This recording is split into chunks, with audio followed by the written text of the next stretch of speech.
2103. The Anchor and Line. A restless dive bar just miles from the Norfolk Naval Base. The air is thick with the scent of hops, loud music, and the raw energy of sailors on leave.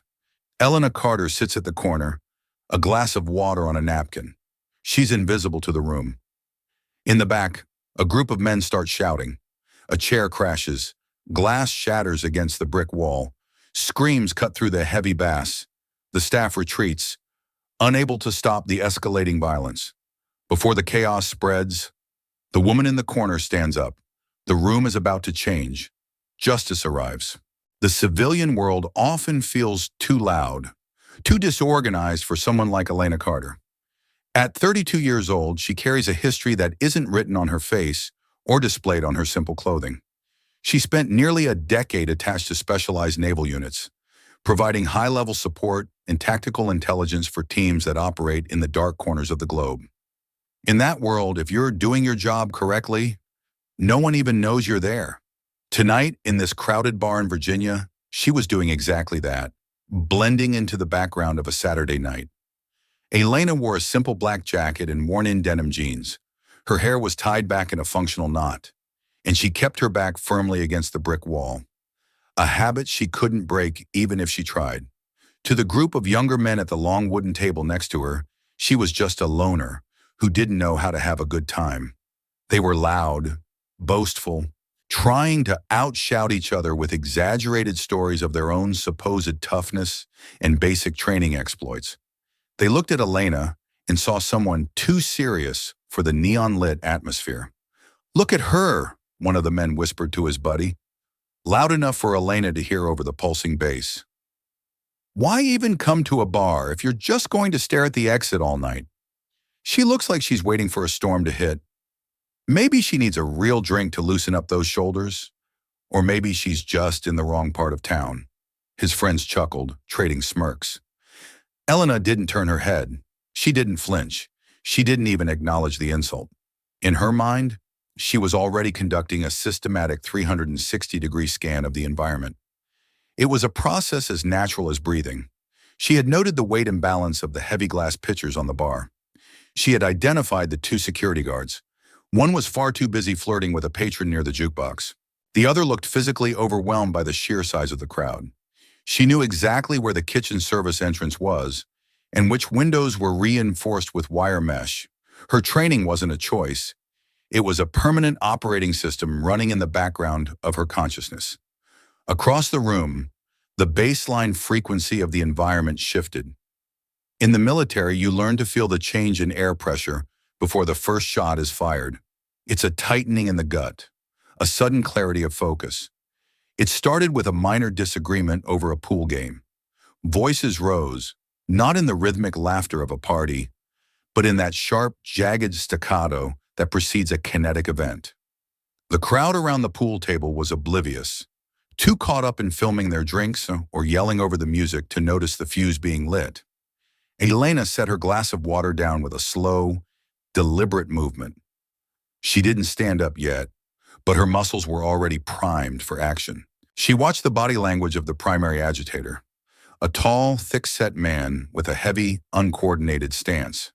He was lead-heavy on his heels. His jaw was set too tight. His breathing was shallow and rhythmic. He wasn't just angry. He was seeking a release for a week's worth of internal pressure. He was looking for a target, and he was about to find one. "Someone should really call the manager," a woman at the bar muttered, looking worriedly toward the back where the shouting was intensifying.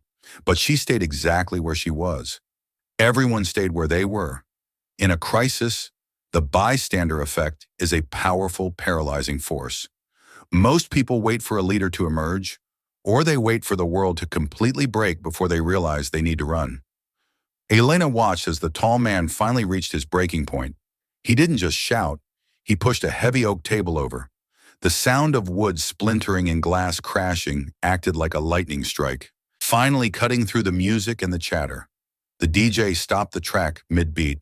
A heavy, suffocating silence fell over the room, broken only by the ragged, panting breath of the men in the center of the floor. The young men who had been mocking Elena only minutes ago were now backing away, their bravado evaporating in the face of real, unpredictable violence. They saw a threat they didn't know how to manage. Elena saw a geometry that needed to be corrected. She didn't feel the surge of panic that the civilians felt. Instead, she felt the soft focus take over, a state of mind where time slows down and every movement becomes a data point on a tactical map. If you think people often ignore danger until it's too late, comment, it's unfair. The brawl erupted with a sickening, wet thud. The agitator lunged, tackling his opponent into a row of high bar stools. The sound of metal hitting the floor was deafening. Screams erupted from the booths near the back. People scrambled backward in a blind panic, creating a fatal funnel near the front door, clogging the only obvious path to safety. The staff behind the bar was shouting for them to stop, but their voices were thin and lacked any real authority. They were spectators to their own disaster. This was no longer a simple disagreement. This was a kinetic event in a restricted space. There were broken glass shards on the floor, heavy wooden chairs that were being repurposed as bludgeons, and dozens of panicked civilians who were inadvertently closing the reactionary gap and getting in the way of any potential intervention. One of the fighters grabbed a jagged piece of a broken beer bottle. The stakes had just escalated from a common assault to a potential homicide. Elena rose from her booth. She didn't sprint.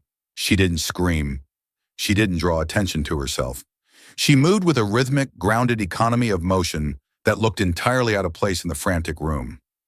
While the herd was moving away from the center of the storm, she was moving into it. She wasn't looking at the fighters with anger. She was performing a rapid threat assessment based on the dead zone between the combatants and the innocent bystanders. She noticed the man with the broken bottle was off balance. His center of gravity was tilted too far forward, making his lead leg vulnerable. She also noticed a young waitress trapped in the corner behind him, her face white with shock as she clutched a tray of glasses. If that man swung wildly, she would be the first casualty of his lack of control. Elena's mind mapped out the fastest route through the debris, calculating the clearance for her elbows and knees. "Hey, get back! Are you crazy?" One of the sailors yelled at Elena, genuinely afraid for her. "He's got a weapon! You're gonna get killed!" He reached out to grab her arm, but she moved through his grip like smoke, a micro-adjustment of her shoulder that left him grasping at air. He hadn't even realized he'd missed his mark until she was already 3 paces ahead. Elena didn't acknowledge him. Her focus was a laser. She reached the perimeter of the fight. She didn't jump into the middle of the swinging arms like a movie hero. Instead, she took a lateral position, effectively cutting off the man's path to the trapped waitress. She was controlling the lines of drift, ensuring the chaos couldn't expand further into the room. She was an obstacle the agitator hadn't accounted for in his tunnel vision fury. The agitator turned, his eyes bloodshot and dilated from adrenaline and alcohol. He saw a woman in a black jacket standing in his path.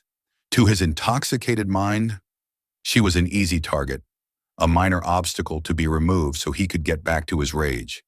He snarled and stepped toward her, raising the jagged glass in a broad, threatening arc. He didn't see the threat. He only saw the jacket. "Out of the way, lady! I'll cut you!" he roared, his voice cracking with a dangerous mix of adrenaline and fear. He was breathing through his mouth, his shoulders hunched, a classic predatory stance that revealed his total lack of professional training. Elena didn't move an inch. She didn't flinch. She stood with her feet shoulder-width apart, her weight perfectly balanced on the balls of her feet, her hands open and visible at chest height. It was a non-aggressive posture that was actually a hair-trigger combat stance, designed for maximum deflection and minimal exposure. She was counting his heartbeats by the pulse in his neck. She waited for him to commit to the strike. In that moment, the bar became the X, and Elena Carter was the only one who understood the physics of the fight. If you realize calm thinking is the first step to control chaos, comment, "I was wrong." The man in the leather jacket didn't understand what happened next. He didn't feel a punch. He didn't see a flashy move. He simply felt the world tilt on its axis. As he lunged, Elena didn't meet his force with force. That was a rookie mistake. She stepped slightly to the left, a micro-adjustment of her lead foot that removed her from his line of travel, and caught his extended wrist with a C-grip. Using his own momentum against him, she guided his arm downward and past her hip. With a firm, clinical shove against the center of his shoulder blade, she sent him stumbling into the padded side of a booth, far away from the waitress in the line of sight of the other patrons. It was a textbook redirect, minimum energy, maximum effect. She didn't follow him to finish him. She didn't try to win. Her mission was containment, not destruction. She was operating within her OODA loop, faster than his brain could process his own failure. She was already scanning for the second threat before the first hit the vinyl. "Everyone, move toward the service exit. Now, keep the line moving," Elena commanded. She pointed toward the back door she had cleared in her mind 40 minutes ago. Her voice was like a knife cutting through the thick static of the room. It provided a lighthouse in the fog of their fear. The patrons, who had been frozen in indecision, suddenly had a direction. They began to flow toward the back, away from the two men who were still trying to scramble back to their feet. The vacuum of leadership had been filled by the most disciplined mind in the building. The second fighter, a younger man with blood on his lip and a misplaced sense of pride, tried to join the fray again. He grabbed a heavy wooden chair and raised it over his head. Elena was already there. She stepped into his personal space, the inner circle where a long-range weapon like a chair is useless. She placed one palm on the chair's leg and the other firmly on the man's sternum. "Drop it. Now," she said. The man looked into her eyes. He saw something there that terrified him more than the primary agitator ever could. He saw a complete, terrifying lack of fear. He saw a professional who was calculating the exact tension in his biceps. He realized that if he swung, she would have him on the ground before the chair hit its peak. Slowly, his hands loosened. The chair clattered harmlessly to the floor. "Sit down," Elena ordered. "Right there. Do not move until I tell you." The young man sat. He didn't know why he was doing it. He just knew that his survival depended on his obedience to the woman in the black jacket. He felt the weight of her presence like a physical pressure on his shoulders. The first man was back on his feet now, his face contorted with a blind, animalistic rage. He saw Elena standing between him and his target. He reached into his back pocket, a movement that made every veteran in the room go cold. The world seemed to hold its breath. "Knife!" someone screamed from the bar. Elena's posture changed instantly. The soft focus vanished, replaced by a hard target lock. She didn't wait for him to clear the blade or lock the steel. She closed the distance in two explosive, muffled steps. Her movements were blurred, optimized for speed and silence. She used a linear strike, a palm heel to the man's chin to rattle his equilibrium, followed by a sharp knee to the common perineal nerve in his thigh to deaden his motor control. As his leg buckled, she wrapped her arm around his neck in a seatbelt control and took him to the ground with a controlled descent. She didn't choke him unconscious. She simply pinned his arm behind his back and used her knee to maintain a position of advantage. She applied exactly enough pressure to keep him immobilized, but not enough to break bone. The knife fell to the floor, unopened and forgotten. It lay there, a useless piece of steel against the power of a trained mind. "Security! Get the zip ties from the office! Now!" Elena shouted to the guards who were finally approaching, their faces masks of disbelief. They moved like sleepwalkers, stunned by the speed of the resolution. The bar went silent again. The agitator was groaning on the floor, unable to regain his footing. Elena was kneeling over him, her breathing perfectly steady, her face as calm as if she were reading a technical manual. She wasn't sweating, she wasn't shaking, she was just finished. Her eyes were already scanning the room again, checking for secondary threats, ensuring the perimeter was still secure. A few minutes later, the blue and red lights of the local police cruisers began to pulse against the windows. Two officers burst through the front door, their hands on their holsters. They saw the wreckage, the broken glass, and a woman in a black jacket holding down the primary suspect with a clinical efficiency that they usually only saw in training videos. One of the officers, a veteran sergeant named Miller, walked over. He looked at the way Elena had the man pinned, the lack of unnecessary trauma, the total control of the suspect's joints. He noticed that she hadn't just used force, she had used leverage. He looked at her eyes and saw the 1,000-yard stare of someone who had seen the bottom of the world and climbed back out. "You got him, ma'am?" Miller asked, his voice cautious but respectful.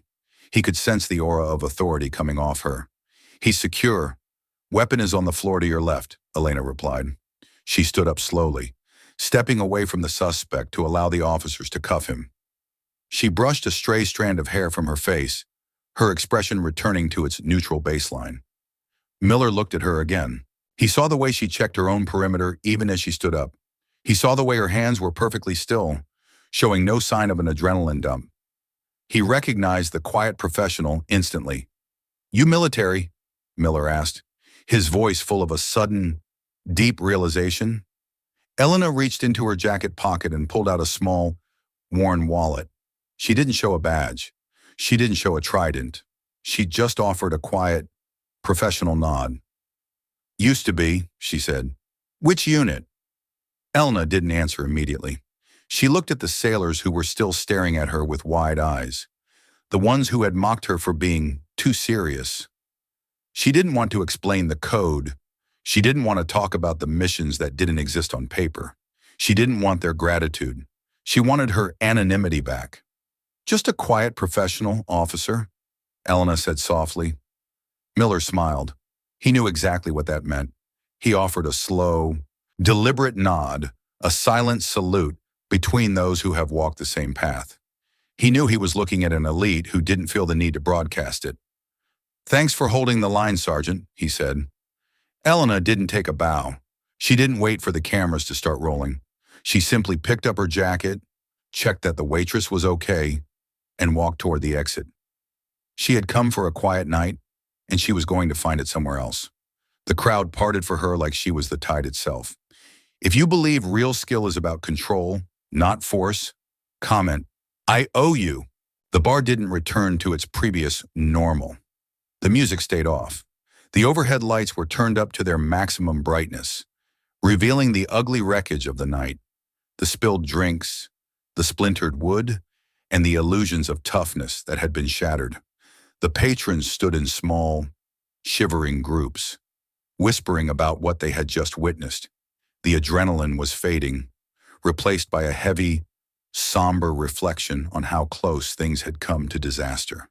The young sailors who had been sitting near Elena were the quietest of all. They looked at the empty booth where she had been sitting. They looked at the man in handcuffs being led out by the police.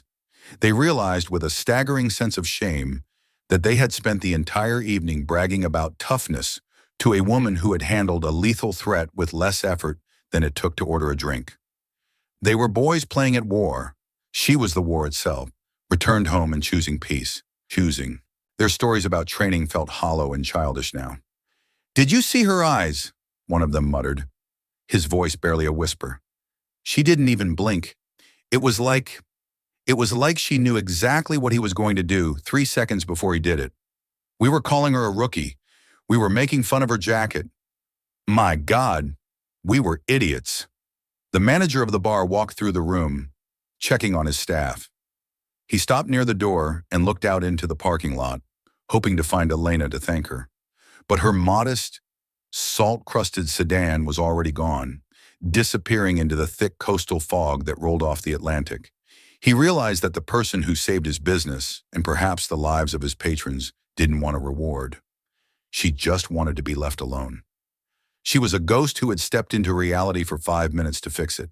"She handled that better than any bouncer I've ever hired in 20 years, the manager said to Officer Miller. "She didn't even hit him that hard. She just stopped him. It was almost mechanical. I want to pay her. I want to thank her, but I don't even know her name." "That's what real training looks like," Miller replied, filling out his report with a grim nod. "Real skill isn't about how much noise you make. It's about how much noise you can stop. You were incredibly lucky she was here tonight. Most people would have just pulled out their phones and waited for the blood to start flowing so they could get a viral video. She's the kind of ghost we need more of, a professional who values the mission over the credit. Outside, in the cool, salt-tinged night air, Elena drove toward her apartment. Her hands were perfectly steady on the steering wheel. The adrenaline was already being processed by her system, leaving her with that familiar, cold clarity. She wasn't thinking about the heroism or the potential for a medal. She was thinking about the waitress, hoping the girl wasn't too traumatized by the sight of the glass. She was already conducting an after-action review in her head, analyzing her footwork and her timing, looking for the tiny errors she might have made in those seconds of chaos. She didn't feel the need to call anyone and tell the story.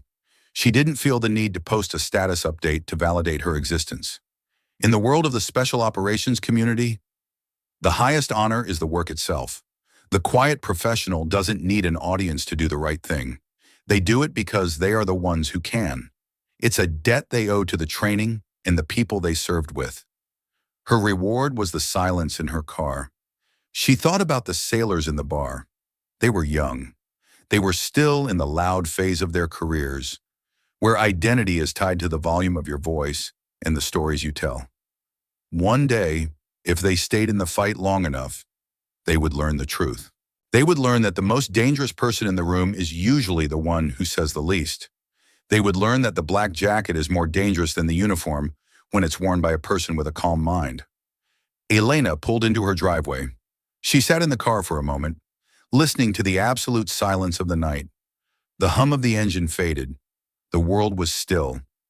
It was finally the quiet she had been looking for all along. No music, no shouting, just the peaceful frequency of a world that was temporarily back at baseline.